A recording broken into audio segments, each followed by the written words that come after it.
Некои чекаат превоз до безбедното Дубај. Некои веќе успеале да тргнат на долгиот пат кон Македонија. Во Ирак, според информациите на Телме, има неколку стотици македонски државјани вработени во американските воени бази, но и во амбасадата на САД во Багдад.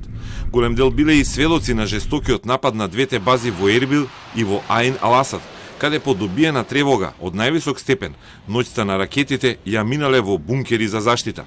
Нема повредени. Голем дел од вработените во базите зеле одмор или отсуство, но во моментот чекаат превоз кон Дубај.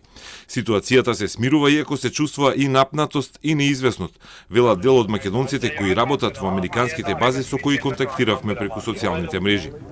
Колку се вкупно, не успеа да преброи да дознае ниту македонската дипломатска мрежа.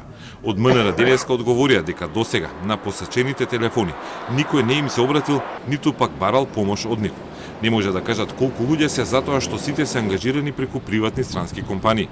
Македонските граѓани главно работат на логистика, во кујна, на одржување на објекти и на електричната мрежа во базите.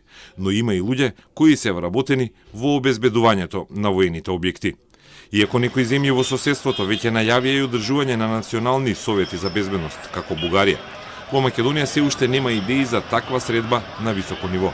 Остануваат само владините осуди за нападите, како и апел за воздржаност на двете вмешани држави, со цел да се спречи воен судир од поголеми размери.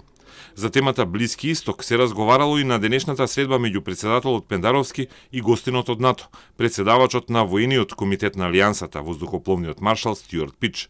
Пич го информирал Пендаровски за состојбата во Ирак и во тој регион, стои во соопштението од кабинетот, без да се прецизираат повеќе детали. На прашањето за став за состојбата, од кабинетот не одговорија.